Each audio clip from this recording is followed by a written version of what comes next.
नमस्कार, मैं आस्था और आप देख रहे हैं क्लीन न्यूज यूपी। तो चलिए देखते हैं उत्तर प्रदेश की दिन भर की 10 फटाफट बड़ी खबरों को। इससे पहले आप न्यूज को कहां से देख रहे हैं, हमें कमेंट में जरूर बताएं। हादसों को रोकने के लिए योगी सरकार का बड़ा फैसला। पिछले दिनों कानपुर में हुए बड़े सड़क हादसे के बाद प्रदेश सरकार ने ट्रैक्टर ट्रॉलियों को लेकर बड़ा फैसला लिया है। योगी सरकार ने ट्रॉलियों का पंजीकरण सिर्फ कृषि कार्यों के लिए करने का निर्णय लिया। सरकार ने ट्रॉलियों के कमर्शियल इस्तेमाल पर पाबंदी लगाने का फैसला किया है। बीते दिनों राज्य में ट्रैक्टर ट्रॉलियों के हादसों को देखते हुए यह निर्णय लिया गया। सरकार ने स्पष्ट किया है कि ट्रॉलियों का इंश्योरेंस करवाना होगा। 4 पहिया ट्रॉली की डिजाइन की अनुमति लेनी होगी। ट्रैक्टर ट्रॉली हादसों को रोकने के लिए बनी समिति ने स्पष्ट किया है कि सिर्फ 4 पहिया ट्रॉलियों का ही पंजीकरण होगा।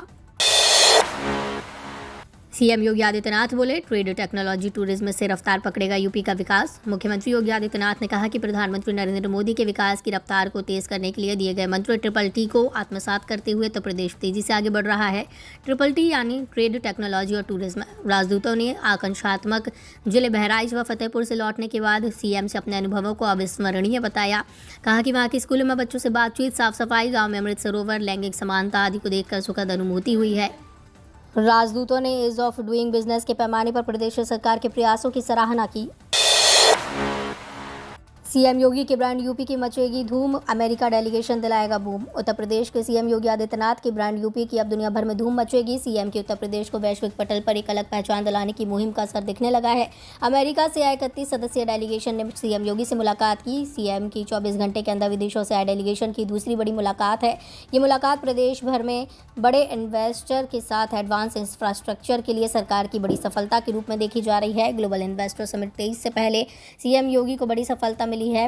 राज्य सरकार के एक प्रवक्ता ने बताया कि लगातार 2 दिनों में सीएम योगी से दूसरे देशों के लोग मिलना चाह रहे थे। प्रदेश में निवेश की अपार संभावनाओं की वजह से अन्य देश आकर्षित हुए हैं। इसी क्रम में योगी के अमेरिकी डेलीगेट्स के साथ मंगलवार को महत्वपूर्ण बैठक हो रही है।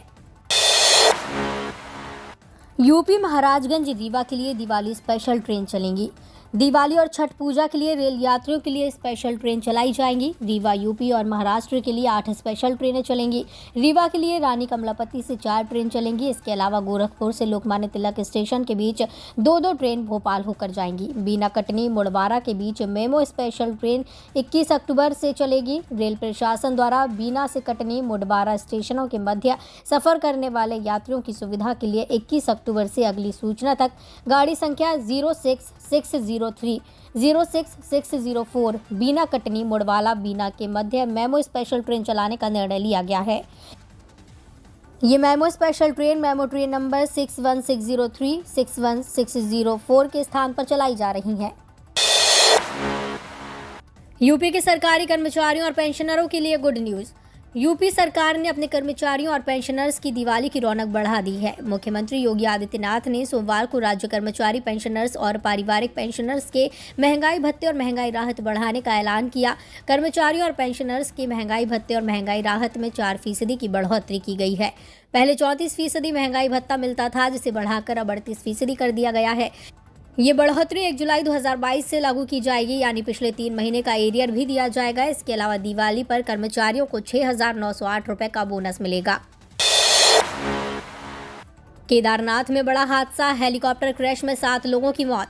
उत्तराखंड के केदारनाथ में आज हेलीकॉप्टर हादसे का शिकार हो गया है। हेलीकॉप्टर आर्यन कंपनी का बताया जा रहा है, जिसमें पायलट सहित 7 लोग सवार थे। सभी की मौत हो गई। बताया जा रहा है कि खराब मौसम की वजह से यह हादसा गरुड़ चट्टी के पास हुआ है। रेस्क्यू ऑपरेशन जारी है। श्रद्धालु केदारनाथ में दर्शन करने के बाद वापस लौट रहे थे जब यह हादसा हो गया। बताया जा रहा है कि तेज धमाके के साथ हेलीकॉप्टर में आग लग गई। रुद्रप्रयाग से 2 किलोमीटर की दूरी पर हेलीकॉप्टर दुर्घटनाग्रस्त हो गया। हादसे की जगह पर घना कोहरा है और हल्की बर्फबारी भी हो रही है।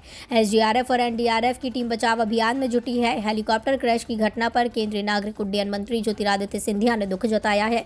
उन्होंने कहा कि उत्तराखंड सरकार से हादसे पर बात हो रही है, स्थिति पर लगातार नजर रखी जाएगी। एसएसएफ संभालेगी यूपी की 5 एयरपोर्ट की सुरक्षा, गृह विभाग ने जारी किया आदेश। यूपी की योगी आदित्यनाथ सरकार ने कुशीनगर, गोरखपुर, प्रयागराज, बरेली व गाजियाबाद में बने एयरपोर्ट की सुरक्षा व्यवस्था उत्तर प्रदेश विशेष सुरक्षा बल को सौंपने का निर्णय लिया है। पांचों एयरपोर्ट पर एसएसएफ की तैनाती बीसीएएस द्वारा निर्धारित नियतन के अनुरूप होगी। साथ ही सुरक्षा मुख्यालय तथा बीसीएएस के समन्वय से यूपी एसएसएफ के जवानों को मानकों के अनुरूप विशेष प्रशिक्षण कराने के उपरांत एयरपोर्ट की सुरक्षा में तैनात किया जाएगा। इसमें लगभग 3 माह का समय लगेगा। पांचों एयरपोर्ट की बाहरी सुरक्षा के लिए जिला पुलिस की तैनाती होगी। अधिकारियों का कहना है कि पांचों एयरपोर्ट की सुरक्षा व्यवस्था के लिए पर्याप्त जनशक्ति उपलब्ध है। डीजीपी मुख्यालय के प्रस्ताव पर पांचों एयरपोर्ट की सुरक्षा व्यवस्था यूपी एसएसएफ के माध्यम से कराए जाने की स्वीकृति प्रदान की गई। डार्क वेब के खतरों पर यूपी में अलर्ट, खुफिया एजेंसियों ने किए कई बड़े खुलासे। डार्क वेब देश की सुरक्षा एजेंसियों के लिए बड़ा खतरा बनकर सामने आया है। खुलासा हुआ है कि डार्क वेब पर ड्रग तस्करी के साथ ही चाइल्ड पोर्नोग्राफी, आतंकी संगठन, AK-47 व अन्य खतरनाक असलहों की खरीद फरोख्त और बड़ी बड़ी कंपनियों का डेटा किडनैप कर रैंसम मांगने की घटनाएं धड़ल्ले से हो रही हैं। नतीजतन केंद्रीय गृह मंत्रालय ने सभी राज्यों के डीजीपी को इस पर पूरी पुख्ता तैयारी करने के निर्देश दिए हैं। हैरत की बात यह है कि देश के अधिकांश राज्यों की पुलिस डार्क वेब को लेकर पूरी तरह आईटी विशेषज्ञों से लैस नहीं है। हालांकि दिनों में केंद्रीय गृह मंत्री अमित शाह ने देश भर में बड़े पैमाने पर ड्रग बरामदगी और गिरफ्तारी की समीक्षा की। इस दौरान खुफिया एजेंसियों ने खुलासा किया, डार्क वेब के जरिए बड़े अंतर्राष्ट्रीय ड्रग स्मगलर विश्व के किसी भी कोने से भारत में बड़े ड्रग कंसाइनमेंट भेज रहे हैं। नारकोटिक्स कंट्रोल ब्यूरो द्वारा गुजरात और यूपी के मुजफ्फरनगर में हुई बरामदगी में भी ऐसे ही तार सामने आए। मेरठ में खुलेगा एशिया का पहला हेलमेट टेस्टिंग सेंटर। मेरठ में एशिया का पहला हेलमेट गुणवत्ता सेंटर खुलने जा रहा है। पहले चरण की सफलता के बाद मेरठ में दूसरे चरण में मिलिट्री पुलिस के अलावा दोपहिया वाहनों के हेलमेट का टेस्टिंग सेंटर खुलेगा। मेरठ के स्पोर्ट्स कॉम्प्लेक्स स्थित MSME टेक्नोलॉजी डेवलपमेंट सेंटर के डायरेक्टर सुनील गुप्ता ने जानकारी दी है। MSME की हब एंड स्पोक स्कीम के तहत हेलमेट का टेस्टिंग सेंटर प्रस्ताव पास हुआ है। मेरठ में बने स्पोर्ट्स के सामान की आपूर्ति दुनिया भर के देशों में होती है।